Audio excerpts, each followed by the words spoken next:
What's up, YouTube? It's your boy back to Source 8, back with another video.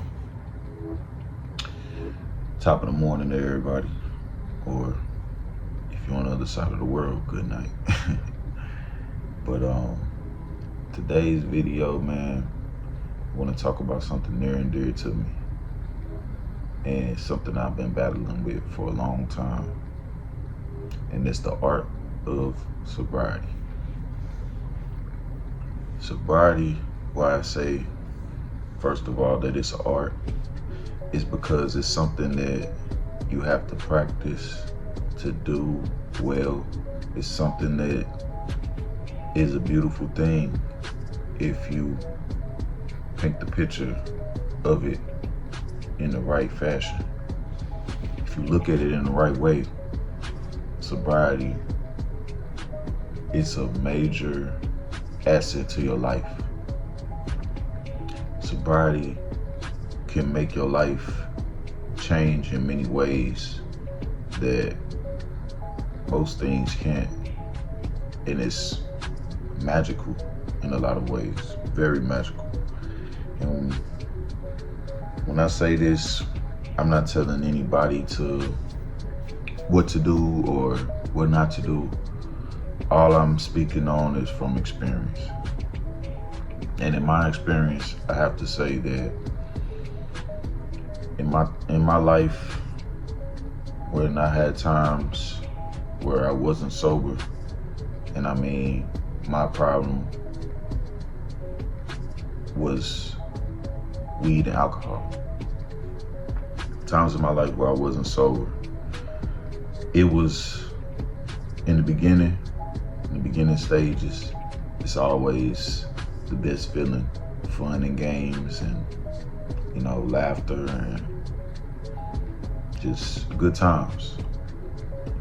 And then once you fall into the pit of chronic use and you make it more of a crutch and a daily habit, that's when you start to spiral. You see things around you spiraling, and you might not see it right off the bat, but over time, as long as you hold on to it and don't let go, or at least give yourself breaks, you start to see that your life isn't as fulfilling as it should be.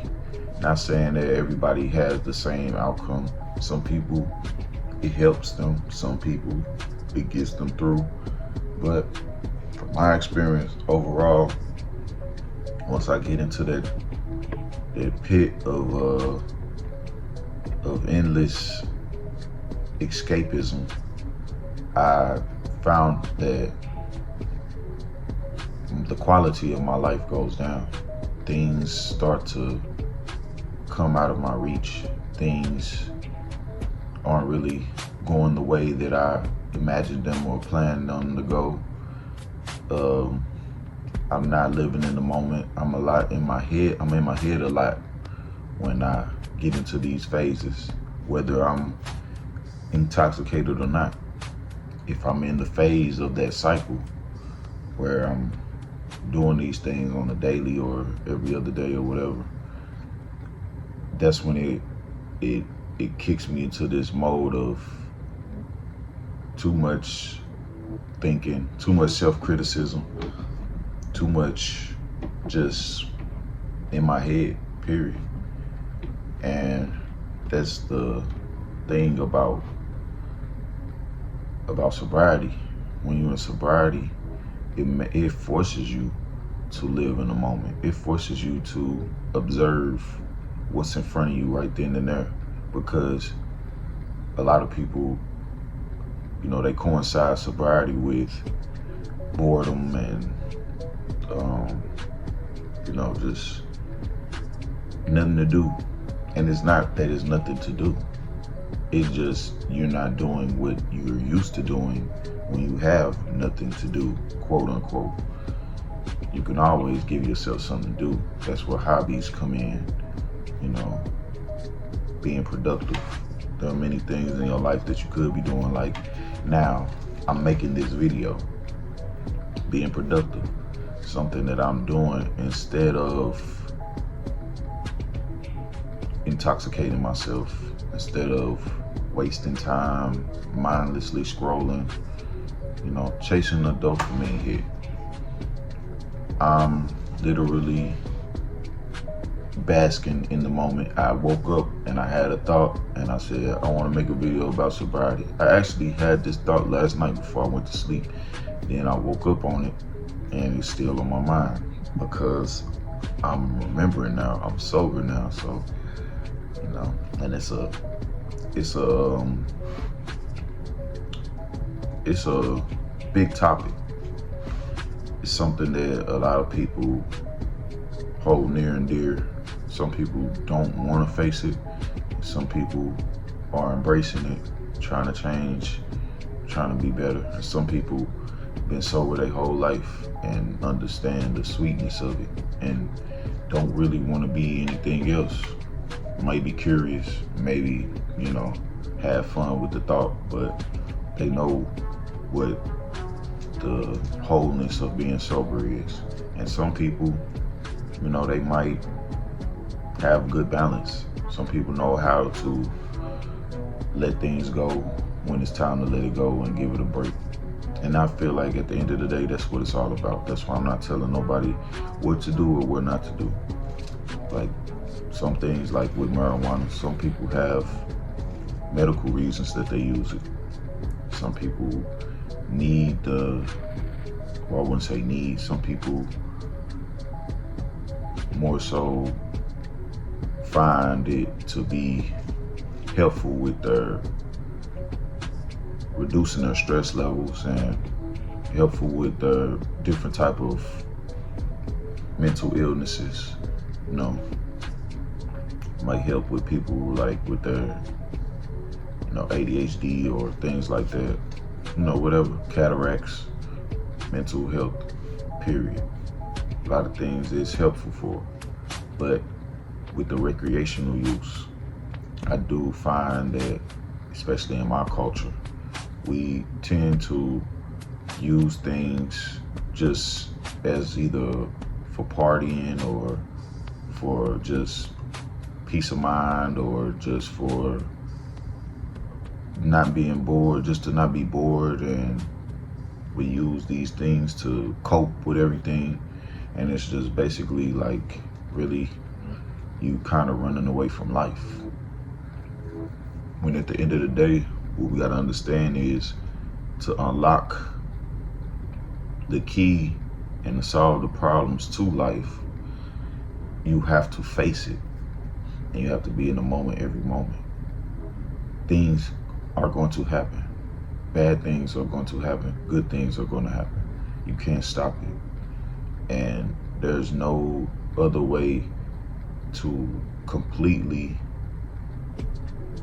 cope with it except going through it fully aware, alert, in your right mind. Like most recently, I know I say it often, but this is what's going on in my life. What I'm currently dealing with right now is I'm healing from a car accident, from being hit by a car, and I'm not able to physically work at the moment. My ACL and my MCL is torn. I'm medically discharged from work. And it's depressing, man. It's depressing because you can't make money like you want to. You don't really know what you're going to do when you get back to your money making things. It's like your whole life, your vehicle that you were using, it's like destroyed. So everything is reset. And in the past, I would use marijuana as a crutch to get through, and not seeing that honestly it's making things worse. And when I say make things worse, it's keeping me in my head and my thoughts.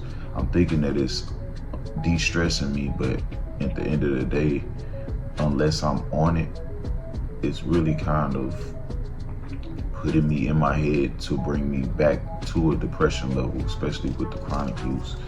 I'm not really ever detaching myself from my thoughts, and that's the problem. When you have especially a critical mind like me, you tend to think way too much about things. You tend to hesitate on what you need to do, and you gravitate more towards thinking and inner thoughts and doubting yourself, fears, and worrying about things that you can't change, worrying about the past, thinking about what happened back then, which don't even exist anymore. So basically for today, I just want to encourage my people that are trying to get sober, encourage my people that are staying sober, and encourage myself. Not saying that,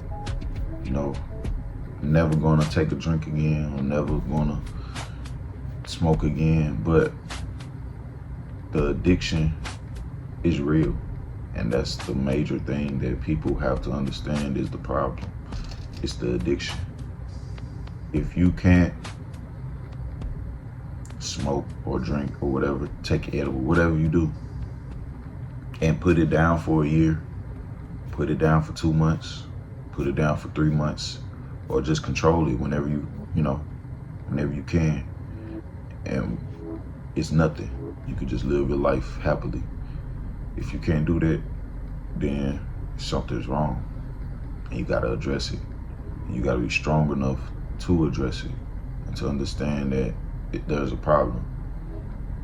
And you gotta understand that it's probably something in your life going on that you need to solve, the issue that you need to get through instead of coping with drugs and alcohol. So that's my rant for today. Hope y'all enjoyed it. Let's get sober October, baby. Sober in October. Hope everybody doing okay out there.